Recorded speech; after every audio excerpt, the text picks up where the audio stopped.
हमारा सबसे पहला क्वेश्चन यहाँ पे लिखा हुआ है कि पाठ में दिए गए चित्रों का उद्देश्य क्या होता है।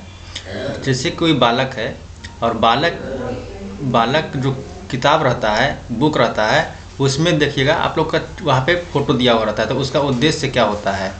तो पहला ऑप्शन है चित्र अमूर्त संकल्पनाओं को समझाने में सहायता करता है। तो बात बिल्कुल सही है। देखिए, जो चित्र जो होता है बालक की किताब में इसलिए दिया हुआ रहता है कि वो समझ नहीं पाता है अमूर्त संकल्पना को, यानी कि वो जो सोचने वाली चीज़ होती है उसको क्या होता है। जैसे कि अगर बोलेंगे बच्चा को आम, अगर बच्चा आम शब्द पहली बार सुनेगा तो क्या होगा, उसे समझ में नहीं आएगा कि आम कैसा होता है। लेकिन अगर वही उसका फ़ोटो बना दिया जाए कि आम देखो ऐसा होता है, तो क्या होगा, उसके दिमाग में जो है वो ये आम शब्द के लिए वो बन जाएगा कि आम जो है वो ऐसा होता है। तो इसलिए जो होता है कि चित्र जो है अमूर्त संकल्पना को समझने में सहायता करता है, अगर चैप्टर में पाठ में दिया हुआ रहता है तो। दूसरा ऑप्शन, चित्र से पाठ्य पुस्तक आकर्षक बनती है। ये बात सही है कि, लेकिन कुछ हद तक सही है। यहाँ पर देखिए पेडागोजी में क्या होता है, पेडागोजी में होता ये है कि जो चीज़ यहाँ पे ऑप्शन सारे अच्छे रहेंगे, लेकिन जो सबसे बेस्ट होता है वही उसका सही आंसर होता है। तो यहाँ पे बेस्ट ऑप्शन जो है वो ऑप्शन नंबर 1 है, इसलिए ऑप्शन नंबर 1 सही होगा। और ये जो है थोड़ा सा कम है, इसलिए गलत होगा। उसके बाद है चित्र पाठ की शोभा बढ़ाते हैं। तो बात ये गलत है, शोभा बढ़ाने के लिए नहीं होता है। अब ये जो होता है अमूर्त संकल्पना को समझाने में सहायता करने के लिए होता है। फिर देखिए पाठ्य पुस्तक में चित्र देने का प्रचलन है, ये बात भी गलत है। तो इसका जो सही आंसर हो जाएगा वो हो जाएगा ऑप्शन नंबर 1, इसका सही आंसर हो जाएगा। चलिए नेक्स्ट ऑप्शन नंबर 2 में है, क्वेश्चन नंबर 2 में है कि भाषा के अभिव्यक्तात्मक कौशल कौन सा है। सुनना पढ़ना, सुनना बोलना, बोलना लिखना, पढ़ना लिखना। तो यहाँ पर देखिए एक जो अभिव्यक्तात्मक कौशल होता है, कौशल देखिए 4 प्रकार के होते हैं, L, S, R और W, ठीक है। तो यहाँ पे एल का मतलब हुआ लिसनिंग, यानी कि सुनना, बोलना, तो ध्यान दीजिएगा इस पे। और यहाँ पे हो गया पढ़ना, रीडिंग हो गया पढ़ना, और यहाँ पे हो गया राइट, यहाँ पे लिखना। यहाँ पे अच्छा से दिख नहीं रहा है, 1 सेकेंड, देखिए फिर से लिख देते हैं। यहाँ पे देखिए एल से लिसनिंग यानी सुनना, स्पीकिंग बोलना, रीडिंग मतलब पढ़ना, और राइटिंग मतलब लिखना। यहाँ पे जो होता है वो क्या है, ये कौशल के 4 प्रकार हैं, ठीक है। यहाँ पे क्या है, कौशल के 4 प्रकार, ठीक। ये देखिए ये कौन कौन से हैं। अब यहाँ पे एक जो कौशल होता है वो एक होता है अभिव्यक्तात्मक कौशल, एक होता है ग्रहणात्मक कौशल, ठीक है। अभिव्यक्तात्मक और ग्रहणात्मक, इसमें से ये जो 2 है, ये दो जो होता है वो होता है क्या, अभिव्यक्तात्मक कौशल। जैसे कि बोलना और लिखना जो है अभिव्यक्तात्मक कौशल में आता है। कौन कौन सा, आपको ये बोलना और लिखना इसमें आएगा अभिव्यक्तात्मक में आएगा, ठीक। और ये जो क्या है, सुनना और पढ़ना, ये किस में आएगा, ये आएगा ग्रहणात्मक में आएगा, ग्रहणात्मक, इस प्रकार से लिखा जाएगा, ग्रहणात्मक में आएगा। अब देखिए ग्रहणात्मक मतलब होता है कि वैसा कौशल जिससे कि ग्रहण करता है। जैसे कि अगर कोई चीज़ है लिखा हुआ है, जैसे कि अगर कोई व्यक्ति अगर सुन रहा है, ठीक है, कोई व्यक्ति अगर सुन रहा है तो सुन करके क्या होता है, व्यक्ति क्या करता है, सुन करके वो उसको ग्रहण कर सकता है। जब ग्रहण करेगा व्यक्ति तो वो ग्रहणात्मक में चल जाएगा। इसके बाद है पढ़ना, अगर व्यक्ति पढ़ता है तो पढ़ करके अपने आप में क्या करता है, वो चीज़ को ग्रहण करता है, सीखता है, तो वो ग्रहणात्मक में चला आएगा। अब है बोलना, बोलने का मतलब हुआ कि बोल करके क्या करता है, अभिव्यक्त करता है, दूसरों को बताता है, तो वो चल जाएगा अभिव्यक्तात्मक में, बोलना।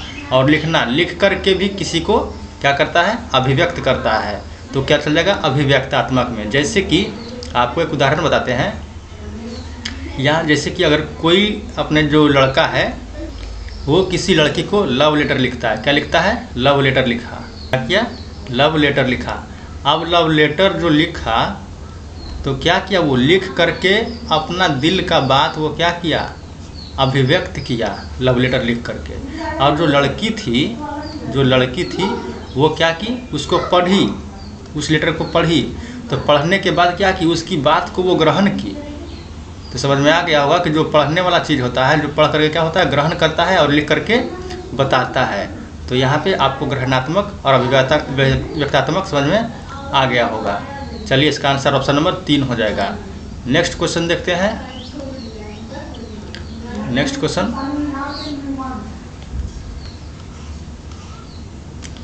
प्राथमिक स्तर पर कौन सा भाषा शिक्षण का उद्देश्य नहीं है। ठीक है, तो प्राथमिक स्तर पर कौन सा भाषा शिक्षण का उद्देश्य नहीं है, विभिन्न संदर्भों में भाषा का प्रभावी प्रयोग करना। नेक्स्ट, स्पष्टता एवं आत्मविश्वास के साथ अपनी बात कहना, वर्णमाला को क्रम से कंठस्थ करना। ये जो है बिल्कुल गलत बात है। जब भी आपको सीटेट का तैयारी करना है उसमें कंठस्थ पे जोर नहीं दिया गया है। तो यहाँ पे जो भी विभिन्न संदर्भ का मतलब हुआ, यहाँ पे ऑप्शन नंबर 1 में विभिन्न संदर्भ का मतलब कि अलग अलग चीज़ों में, अलग अलग बातों में अब जो भी भाषा उसका प्रभावी प्रयोग करेगा। सही बात है, स्पष्ट बोलना चाहिए और आत्मविश्वास के साथ अपनी बात कहना चाहिए। इसका उद्देश्य है कि भाषा शिक्षण का उद्देश्य है, ये सही बात है। और ध्वनि संकेत चिन्हों का संबंध बनाना, यानी कि ये भी सही है, लेकिन कंठस्थ करना जो है ये गलत बात है। इसलिए इसका आंसर क्या होगा, ऑप्शन नंबर 3। ये नहीं पूछ रहा है, यहाँ पे आप लोग ध्यान दीजिएगा। फ्रेंड्स, अगर आप लोग इस वीडियो को देख रहे हैं तो वीडियो को लाइक कर दीजिएगा, क्योंकि आपको यहाँ पे आपको वही क्वेश्चन आपको दिए जाएंगे कि जो बार बार एग्जाम में पूछे जाते हैं, प्रीवियस ईयर में पूछे गए हैं। और आपको जो भी क्वेश्चन बताया जाएगा आपको डिस्प्ले एक्सप्रेशन के साथ बताया जाएगा, आपको डिस्कशन के साथ बताया जा रहा है। और ऐसे ही आगे आपको इस प्रकार के वीडियो मिलते रहेंगे क्विज के माध्यम से, या फिर आपको चाहे वो आपको हिंदी का क्लास हो, आपको हिंदी का क्लास हो, आपका इंग्लिश का क्लास हो, या फिर आपका मैथ का हो, सब सीटेट के लिए स्पेशल रहेगा। प्रीवियस ईयर या फिर पूछा गया क्वेश्चन, और फिर आज जो बार बार क्वेश्चन पूछे जाते हैं वो क्वेश्चन रहेंगे, या फिर आपका EVS का क्लास हो, या फिर आपका संस्कृत का क्लास हो। सारा कुछ आपको सीटेट का यहाँ पे तैयारी कराया जाएगा। आप लोग चैनल को सब्सक्राइब कर लीजिएगा, और वीडियो अगर हेल्पफुल लग रहा है, आपको समझ में आ रहा है, तो वीडियो को लाइक कीजिएगा। नेक्स्ट क्वेश्चन देखते हैं, भाषा कौशल के संदर्भ में कौन सा कथन उचित है। भाषा कौशल, देखिए आपको बताए थे भाषा कौशल कितने होते हैं, 4 होते हैं, बता दिया था आपको कि LSRW, व्यक्तात्मक और ग्रहणात्मक। यहाँ पे है, भाषा कौशल के विकास में अभ्यास की अपेक्षा भाषिक नियमों का ज्ञान जरूरी है। नेक्स्ट, विद्यालय में केवल पढ़ना लिखना कौशल पर ही बल देना चाहिए। तो 2 नंबर तो ऐसे ही गलत हो गया, तो यहाँ पे हम 2 को पहले क्रॉस कर देते हैं। बच्चे केवल सुनना बोलना पढ़ना लिखना कौशल क्रम से सीखते हैं, क्रम से ही सीखते हैं। तो ये बात भी हमारा क्या है, बिल्कुल गलत बात है, क्योंकि देखिए यहाँ पे केवल लगा हुआ है और कौशल पर ही बस पढ़ना और लिखना पर ही बल देंगे, गलत बात। और बच्चे केवल, यहाँ देखिए केवल सुनना बोलना पढ़ना लिखना, ये 4 ही हैं, इसका तो गलत हो गया। भाषा के चारों कौशल परस्पर अंतर संबंधित होते हैं, ये बात बिल्कुल सही है। और कैसे सही है, देखिए अगर कोई बालक है, अगर वो LSRW आपको बताए थे कौन कौन सा है, तो ये कौशल जो होता है बच्चे में अंतर संबंधित का मतलब हुआ कि एक दूसरे से जुड़ा हुआ है। अगर कोई बच्चा बोल रहा है तो वो लिख भी सकता है, अगर लिख रहा है तो वो पढ़ भी सकता है, और पढ़ रहा है तो वो क्या है, वो लिख भी सकता है, पढ़ भी सकता है और बोल भी सकता है। तो इस प्रकार से क्या होता है, एक दूसरे से ये जुड़े हुए होते हैं, यानी कि अंतर संबंधित होते हैं। तो ये ऑप्शन नंबर 4 इसका सही आंसर हो जाएगा। नेक्स्ट, एक बहुसांस्कृतिक कक्षा में आप एक भाषा शिक्षक के रूप में किस बात को अधिक महत्व देंगे। भाषा को, बच्चों को भाषा के अधिक से अधिक अवसर देना, पाठ्य पुस्तक के प्रत्येक पाठ में भली भांति समझाना, बच्चों को व्याकरण सिखाना, स्वयं शुद्ध भाषा का प्रयोग। यहाँ पे जो इसका 1 नंबर होगा ये सही आंसर होगा। क्यों होगा, बच्चा को यहाँ पे देखिए अवसर, जहाँ पे अधिक से अधिक अवसर बच्चा को दिया जाएगा वो आंसर सही रहता है। ठीक है, तो यहाँ पे सबसे बेस्ट ऑप्शन ये हमारा 1 नंबर हो जाएगा। प्रत्येक पाठ को भली भांति समझाना ये तो है, लेकिन अधिक से अधिक बच्चा जो काम करेगा, जहाँ पे बच्चा अधिक काम करेगा, बच्चा को अवसर मिलेगा, वो बेस्ट ऑप्शन होता है। इसलिए ऑप्शन नंबर इसका 1 हो जाएगा। शुद्ध भाषा का प्रयोग नहीं, बच्चा के साथ में उतना भी शुद्ध स्वयं भाषा का नहीं, बच्चों को शुद्ध करने के लिए सिखाना है। नेक्स्ट देखते हैं, हिंदी की कक्षा में प्रायः हिंदीतर भाषी बच्चे हिंदी सीखने में अनेक कठिनाई का सामना करते हैं क्योंकि। देखिए यहाँ पे आपको थोड़ा समझना होगा कि यहाँ पे लिखा है हिंदीतर का मतलब हुआ है कि हिंदी जो नहीं बोलते हैं वो बच्चे हिंदी सीखने में अनेक कठिनाई का सामना करते हैं क्योंकि प्रायः हिंदी और उसकी मातृभाषा की संरचना में अंतर होता है। अच्छा, नेक्स्ट देखते हैं, ये तो सही लग रहा है। वे मन लगाकर हिंदी नहीं सीखते, ये गलत बात है। बच्चे मन लगाकर सीखते हैं, लेकिन अगर वो हिंदी भाषी क्षेत्र से नहीं है तो उनको दिक्कत होगा ही। हिंदी सीखने में उनकी अरुचि होती है, नहीं अरुचि नहीं होती है, वो सीखना चाहते हैं। हिंदी बहुत कठिन भाषा, ये गलत बात है। इसमें जो होता है उनका मातृभाषा जो होता है वो दूसरे भाषा में रहता है, चाहे वो गुजराती हो या फिर आपका इंग्लिश वाला बच्चा हो या फिर दूसरा लैंग्वेज का हो। लेकिन अगर वो हिंदी सीखना चाहते हैं तो क्या होगा, उनको थोड़ा तो समस्या आएगा। क्यों आएगा? क्योंकि वो उनकी जो मातृभाषा है और वो हिंदी है वो थोड़ा अलग होता है, इसलिए। नेक्स्ट देखते हैं, नेक्स्ट हमारा क्वेश्चन है, बोलना कौशल में महत्वपूर्ण है। बोलना कौशल में क्या महत्वपूर्ण है? मधुर वाणी, उसके बाद संदर्भ एवं स्थिति के अनुसार अपनी बात कह सकना, ये इम्पोर्टेंट है। मधुर वाणी कितना भी आप मधुर बोल रहे हैं, लेकिन अगर कौशल नहीं है तो वो गलत हो जाएगा। स्पष्ट एवं शुद्ध उच्चारण, नहीं, बच्चा के लिए बोलने के लिए स्पष्ट एवं शुद्ध उच्चारण जरूरी नहीं है। बच्चा थोड़ा बहुत गलत भी बोल सकता है तो उसके लिए नहीं है। अलंकारिक भाषा भी नहीं करना है बच्चा के लिए। यहाँ पे बच्चा को बेस्ट ऑप्शन जो ये है कि संदर्भ एवं स्थिति के अनुसार अपनी बात कह सकना, कि कहाँ पे किस तरह से बात करना है, किस के सामने कैसे बात करना है, ये इसका सही आंसर होना चाहिए। इसका ऑप्शन नंबर हो जाएगा 2। नेक्स्ट, एक समावेशी कक्षा में कौन सा कथन भाषा शिक्षण के सिद्धांत के प्रतिकूल है? व्याकरण के नियम सिखाने से बच्चों का भाषा का विकास शीघ्रता से होगा। प्रतिकूल पूछ रहा है, यानी कि गलत पूछ रहा है, नेगेटिव पूछ रहा है, तो नेगेटिव, ये तो इसका सही आंसर हो जाएगा। क्यों? क्योंकि यहाँ प्रतिकूल पूछ रहा है। अगर बच्चा को व्याकरण सिखाने से बच्चों का भाषा विकास शीघ्रता से होगा, नहीं। व्याकरण के नियम सिखा देंगे तो क्या जल्दी हो जाएगा?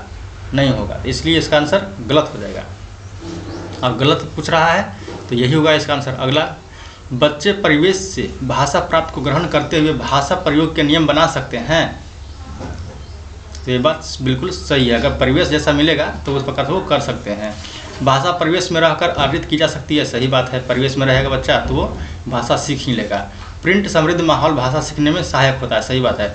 अब यहाँ पे नया शब्द आता है, प्रिंट समृद्ध माहौल। इसका मतलब ये हुआ कि जैसे कि कहीं पे आप देखते हैं पोस्टर लगा रहता है,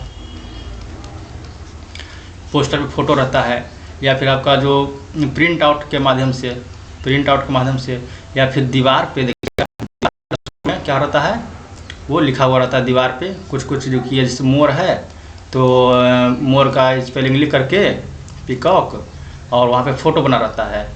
इस प्रकार से मोर का फ़ोटो बना रहता है तो वो क्या होगा, देख करके वो सीख सकता है। मोर का फ़ोटो ऐसे नहीं रहता है, मोर का फ़ोटो अच्छा रहता है वहाँ पे। नेक्स्ट, कहानी सुनाने से, एक सेकेंड, कहानी सुनाने से क्या होता है? बच्चों की कल्पना शक्ति व चिंतन शक्ति का विकास होता है। बिल्कुल सही बात है। बच्चे प्रसन्न होते हैं, हाँ सही है, बच्चे प्रसन्न नहीं, वैसा कुछ खास बात नहीं है इसमें। बच्चे कक्षा में एकाग्रचित्त होकर शांत बैठते हैं। बच्चों को शांत नहीं बैठना है। जब भी बच्चा अगर शोरगुल करेगा क्लास में या फिर एक्टिव रहेगा, बच्चा जब एक्टिव रहता है तो वो सही है। बच्चा को शांत होकर के नहीं बैठाना है, बच्चा को क्या करना है, एक्टिव रखना है। बच्चे अनुशासित हो रहते हैं, नहीं, बच्चे को इसके लिए नहीं। यहाँ पे बच्चों, यहाँ पे होगा 101 का जो होगा ऑप्शन 100 का आंसर होगा ऑप्शन नंबर 1। बच्चे की कल्पना शक्ति व चिंतन शक्ति का विकास होता है, इसलिए बच्चा को कहानी सुनाया जाता है। क्योंकि जैसे कहानी सुनाते हैं तो वो बच्चा मन में सोचना शुरू करता है कि ऐसा ऐसा हो रहा है। कहेंगे कि एक राजा था, राजा जो है शिकार पे गया, तो बच्चा सोचेगा कि शिकार क्या होता है, तो बोलेंगे कि वो जंगल जाता है जानवर को मारने के लिए, हिरण को मारने के लिए। तो वैसा वैसा वो अपने मन में सोचेगा। नेक्स्ट क्वेश्चन है कि बच्चों के लेखन कौशल का मूल्यांकन करने के लिए कौन सी विधि बेहतर होती है? लेखन कौशल, यहाँ पे ध्यान दीजिएगा, लेखन कौशल के लिए मूल्यांकन करना है। तो सुंदर लेख का अभ्यास, अपने अनुभव को लिखना। देखिए सुंदर लेखों का अभ्यास जरूरी नहीं है, यहाँ पे श्रुति लेख ये भी जरूरी नहीं है। श्रुति लेख का मतलब क्या होता है बताएंगे अभी। पाठ आधारित प्रश्नों का उत्तर लिखना, ये भी गलत है। यानी बच्चा को जो है कॉपी नहीं करवाना है। यहाँ पे देखिए पाठ आधारित प्रश्न, जो भी पाठ पर आधारित प्रश्न है वो यहाँ बच्चा लिखेगा, तो उसके लिए लेखन कौशल विकास नहीं होगा। लेकिन अगर बच्चा जो है अपना अनुभव को लिखेगा, जैसे कि अगर वो मेला में घूमने गया तो मेला में क्या क्या देखा वो अगर लिखेगा बच्चा, तो वो ज़्यादा उसका लेखन कौशल विकसित होगा। श्रुति लेख का मतलब होता है सुन करके लिखना, तो वो हो गया सुन करके शुद्ध शुद्ध लिखना, सही से लिखना, तो वो सही होता है। लेकिन बच्चा को क्या करना है, कॉपी नहीं करवाना है, बच्चा को रचना करवाना है। रचना पे जोर दिया गया है सीटेट में, तो आप लोग रचना पे फोकस कीजिएगा। तो रचना इसमें कहाँ पे होगा, जब वो अनुभव से खुद से लिखेगा तो रचना का होगा। नेक्स्ट, एक भाषा शिक्षक के रूप में सबसे बड़ी चुनौती क्या है। बहुभाषिक कक्षा के शिक्षण के लिए उचित रणनीतियाँ तय करना, यही जो है चुनौती है। बच्चों को भाषा सीखने के महत्वपूर्ण परिचित कराना, नहीं, ये बात गलत है। बच्चों की भाषा को संचार साधनों के प्रभाव से मुक्त रखना, नहीं, संचार के साधन के प्रभाव से मुक्त नहीं रखना है। भाषा संसाधनों का अभाव है, ये तो कोई मतलब नहीं यहाँ पे। तो इसका जो सही आंसर ये हो जाएगा 102 का 1 नंबर।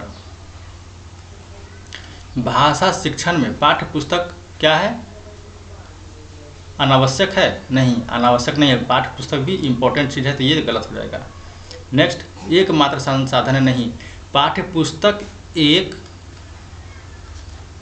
संसाधन है लिखा रहेगा। आपको एग्जाम में पूछा गया है कि अगर संसाधन है इस प्रकार से लिखा रहे तो ये बात सही है, लेकिन रहे कि पाठ्य पुस्तक भाषा शिक्षण में पाठ्य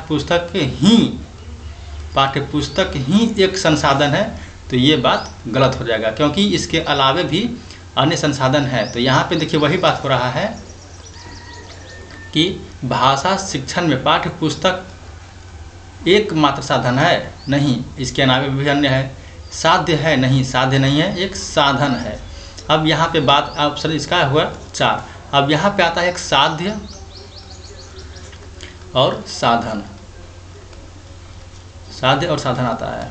साध्य हम उसको कहेंगे जिसके जो हमको प्राप्त करना है। जैसे कि अगर आप लोग सीटेट की तैयारी कर रहे हैं तो सीटेट का एग्ज़ाम और टीचर का नौकरी आपका क्या हो गया, टीचर आपको क्या है, बनना है, तो आपको ये साध्य हो गया। और साधन क्या होगा, साधन देखिए हम हो गए, आपका यूट्यूब हो गया, यूट्यूब आपका साधन हो गया। हम हो गए आपका सुपर MCK यूट्यूब चैनल आपका साधन हो गया। इसके माध्यम से आप सीख रहे हैं। आपके बुक किताब जो होते हैं वो आपका साधन है। आपके टीचर जो भी हैं, टीचर आपके क्या है, साधन है। लेकिन आपका जो लक्ष्य होता है वो साध्य में आता है। लक्ष्य क्या है, साध्य है, और जिसके द्वारा आप चीज़ सीख रहे हैं वो साधन हो गया। जैसे कि अगर आप लोग बोर्ड पर कुछ लिख रहे हैं, जैसे कि, तो वो आपका हो गया साध्य, आपको लक्ष्य है वो लिखना। लेकिन जिसके माध्यम से आप लिख रहे हैं वो क्या हो गया, साधन। जैसे कि आपका जो पेन होता है वो क्या हो गया, साधन। तो आपको उम्मीद है कि समझ में आ गया होगा कि साध्य और साधन क्या है। जिनको आ गया है तो वो कमेंट में यस लिखिएगा कि साध्य साधन क्या है, एग्जाम्पल के साथ। नेक्स्ट देखते हैं क्वेश्चन में, क्रिय कार्य के बारे में कौन सा कथन उचित है। देखिए क्रिय कार्य क्यों दिया जाता है, क्रिय कार्य देना अति आवश्यक है, नहीं, अति आवश्यक नहीं है। आप वहीं पे आप करा सकते हैं, क्लास में ही करवा सकते हैं।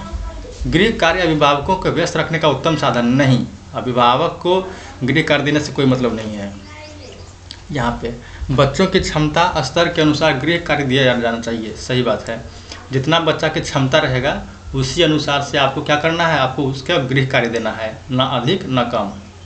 गृह कार्य कक्षा में किए गए कार्य का अभ्यास पत्र है, तो ये जो है जो जरूरी नहीं है कि अभ्यास मात्र है, अभ्यास मात्र नहीं है वो, ये जरूरी नहीं है। उससे क्या होता है, बच्चा सीखने के लिए और थोड़ा उसमें रुचि जगाने के लिए आपको क्या किया जाता है, उसको होमवर्क दिया जाता है। इसलिए इसका आंसर जो होगा 3 नंबर यहाँ पे इसका बेस्ट है, तो ऑप्शन नंबर 3 इसका सही हो जाएगा। नेक्स्ट, प्राथमिक स्तर पर बच्चों की भाषा शिक्षा के संदर्भ में निम्नलिखित में से कौन सा कथन असत्य है? असत्य पे ध्यान देना है। आप लोग जब भी एग्जाम में जाइएगा तो यहाँ पे जो नहीं लिखा रहता है, असत्य है या फिर सत्य है, क्या लिखा है आपको ध्यान से पढ़ना है, उसके बाद आपको आगे बनाना है। सुधार के नाम पर की जाने वाली टिप्पणियों व निरर्थक अभ्यास से बच्चों में अरुचि उत्पन्न हो सकती है। तो असत्य पूछ रहा था, ये बात बिल्कुल सही है। अगर आप बच्चों के ऊपर सुधार के नाम पर जो टिप्पणी कीजिएगा और निरर्थक, यहाँ पे देखिए निरर्थक में कोई अर्थ नहीं है, आप बेकार में उसको बोल रहे हैं उल्टा पुल्टा कि ऐसे नहीं, ऐसे वो ऐसे होगा वैसे होगा, मतलब इधर उधर की बातें बोल रहे हैं, तो वो अरुचि उत्पन्न हो जाएगा बच्चा में, वो बच्चे का जो है मन थोड़ा उब जाएगा। इसलिए ये बात बिल्कुल सही कहा गया है। बच्चे समृद्ध भाषा परिवेश में सहज और स्वतः रूप से भाषा का परिमार्जन कर लेंगे। तो ये बात भी सही है, जैसा उसको परिवेश मिलेगा वो बच्चे कर लेंगे स्वतः रूप से। बच्चे भाषा की जटिल और समृद्ध संरचनाओं के साथ विद्यालय में आते हैं, ये बात भी बिल्कुल सही है। लेकिन अगर यहाँ पे बच्चों की भाषा संकल्पना और विद्यालय में प्रचलित भाषा परिवेश में विरोधाभास ही, यानी कि विरोधाभास ही भाषा सीखने में सहायक होता है, नहीं, ये बात विरोधाभास ही जो लगा हुआ है, इस कारण से ये निगेटिव हो गया। तो इसलिए असत्य पूछ रहा था, तो असत्य में ऑप्शन नंबर 4 इसका सही आंसर हो जाएगा। नेक्स्ट देखते हैं। अब देखिए यहाँ पे आ गया है, अब ये यहाँ पे आपको कहानी वाला आ गया, लेकिन इसमें जो ग्रामर है वो आपको हम बता देते हैं। अगर आपको ये PDF चाहिए तो आप टेलीग्राम ग्रुप में जुड़ जाइए और आप सर्च कीजिएगा, या फिर टेलीग्राम ग्रुप का आपको लिंक मिल जाएगा, वहाँ से आपको ये PDF जो है मिल जाएगा। आपको PDF जो है, PDF का नाम क्या है आपको बता देते हैं। अगर आप टेलीग्राम में जाइएगा और वहाँ पे आपको PDF सर्च करना होगा, ये वाला PDF कौन सा है, तो PDF का नाम रहेगा 11 अप्रैल, यहाँ पे एक डैश, फिर हिंदी है 11 के बाद अब बिना स्पेस है, स्पेस नहीं देना है, अप्रैल लिख करके सर्च कीजिएगा, आपको ये PDF मिल जाएगा। फिलहाल अभी देखिए आपको इसमें जो ग्रामर है वो बता देते हैं हम। चलिए देखते हैं यहाँ पे जो क्वेश्चन था उसका सबसे पहला ग्रामर क्या है, ये देखिए। प्रतिदिन शब्द में कौन सा समास है? देखिए समास अगर आपको पढ़ा हुआ है तो अच्छी बात है, अगर नहीं पढ़ा हुआ है तो हम इसका एक अलग से क्लास में आपको बता देंगे कि समास CTET में कैसा पूछा जाता है और कैसे कैसे इसको आपको बता देंगे। प्रतिदिन शब्द में कौन सा समास है? तो इसका आंसर हो जाएगा अव्ययी भाव। अव्ययी भाव हो जाएगा इसका सही आंसर। अभी देखिए डिटेल में नहीं जाएंगे, जिसमें का के लगल रहता है, का, या फिर जिसमें अधिकरण में पर, ये सब रहता है। अब देखिए द्वंद्व रहता है, इसका देखिए थोड़ा डिटेल में आपको बताना पड़ेगा, तब इसको आपको चारों समझ में आएगा, लेकिन फिर भी आपको शॉर्टकट में बता देते हैं। द्वंद्व समास वो होगा जैसे कि माता पिता, जिसके बीच में और छुपा रहता है और, या फिर जिसके बीच में डैश लगा रहता है, वो हो गया। जैसे लोटा थारी, वो हो गया लोटा थारी, वो हो गया द्वंद्व समास। द्विगु समास रहेगा जिसके स्टार्टिंग में कोई, जैसे त्रिपुरा, त्रिपुरा, या फिर ये नहीं होगा, सॉरी, यहाँ पे इसका हो जाएगा आपका जैसे चौराहा, चौराहा, पंचवटी, यहाँ पे देखिए आपको पंच यानी कि 5, चौराहा यानी कि 4, या फिर त्रिनेत्र यानी कि त्रि मतलब 3। तो इस प्रकार से अगर स्टार्टिंग में जो है कि जो अंक वाला चीज़ छुपा रहता है, 5, 4, 3, 2, इस प्रकार से, तो वो हो जाएगा द्विगु समास। ठीक, नेक्स्ट है पढ़ा हुआ कितना पच गया का क्या अर्थ है? यानी कि इसका जो सही आंसर हो जाएगा कि पढ़ा हुआ कितना आत्मसात किया है, ये इसका सही आंसर हो जाएगा। नेक्स्ट, कार्य का तद्भव रूप बताइए। तो कार्य का तद्भव यानी कि हो जाएगा इसका सही आंसर 1, काम। ये देखिए तद्भव और तत्सम, तत्सम ये भी आपको हम अलग से वीडियो में पढ़ा देंगे। तत्सम क्या है, तद्भव क्या है, देशज क्या है, विदेशज क्या है, सब बताएंगे आपको। विचार में इक लगाकर प्रत्यय लगाकर शब्द क्या बनेगा? विचार से वैचारिक बनेगा। तो 14 का हो जाएगा ऑप्शन नंबर 1, वैचारिक। इसका सही आंसर ऑप्शन नंबर 1 हो जाएगा। अब देखिए ये भी वैचारिक है, ये भी वैचारिक है। अब ये हर्षयकार क्यों हुआ? क्योंकि वैचार में इक लगाया है, ये वाला इक लगाया है। अगर इसके जगह पे ये वाला इक लगता, ये वाला इक लगता, तब होता ये वाला, लेकिन यहाँ पे लगा है ये हर्षयकार, तो हर्षयकार इसका सही आंसर होगा। नेक्स्ट देखते हैं क्या है। कविता में है, कविता में वैसा तो और कुछ नहीं है। चलिए अब मिलते हैं नेक्स्ट वीडियो में। आपको यहाँ पे पूरा डिटेल में समझा दिया गया है सब कुछ, और अगर फिर भी आपको कोई दिक्कत होता है तो आप लोग कमेंट कीजिएगा, और साथ ही साथ चैनल को सब्सक्राइब करना नहीं भूलिएगा, क्योंकि आपको यहाँ पे सुपर MCQ पे आपको यूट्यूब पे हमेशा सीटेट से रिलेटेड आपको वीडियो दिया जाएगा, जो कि प्रीवियस ईयर में पूछे गए हैं और पूछे जाने की संभावना है, और बार बार जो पूछे जाते हैं वही सब क्वेश्चन आपको यहाँ पे पूरे डिटेल में डिस्कस के साथ, आपको डिस्कशन के साथ यहाँ पे डिस्कशन के साथ, और साथ ही साथ आपको क्विज भी कराया जाएगा। लेकिन पहले जो है डिस्कस चलेगा, डिस्कस वाला ख़त्म हो जाएगा, उसके बाद फिर क्विज चलेगा।